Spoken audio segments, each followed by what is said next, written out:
পটুয়াখালীর রাঙ্গাবালী উপজেলার মৌডুবি এলাকা থেকে প্রায় ৬০ কিলোমিটার দক্ষিণে বঙ্গোপসাগরে মাছ ধরতে গিয়ে উত্তাল ঢেউয়ের কবলে পড়ে একটি মাছ ধরা ট্রলার ডুবে গেছে। এ ঘটনায় ট্রলারে থাকা ১১ জন জেলের মধ্যে ৫ জনকে জীবিত উদ্ধার করা হলেও এখনো ৬ জন জেলে নিখোঁজ রয়েছে।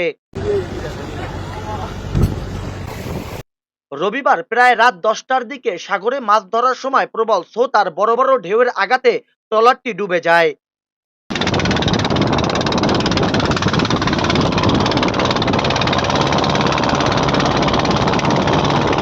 উদ্ধার হওয়া জেলেরা জানান, ট্রলারটি ডুবে যাওয়ার পর তারা ট্রলারের ভাঙা অংশ ও একটি বয়া ধরে প্রায় ৬ ঘন্টা সাগরে ভেসেছিলেন। পরে রাত ৩টার দিকে একই এলাকার আরেকটি মাছ ধরা ট্রলার তাদেরকে উদ্ধার করেন।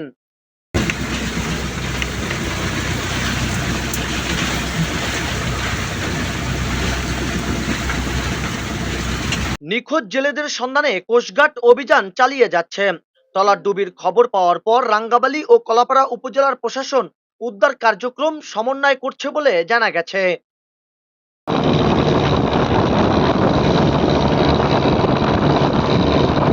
এদিকে বৈরী আবহাওয়া ও উত্তাল সাগরের কারণে উপকূলীয় এলাকায় জেলেদের মধ্যে আতঙ্ক বিরাজ করছে। প্রশাসনের পক্ষ থেকে সবাইকে আবহাওয়ার সতর্কবার্তা মেনে চলার আহ্বান জানানো হয়েছে। জাহিদুল ইসলাম জাহিদ, খবর কুয়াকাটা।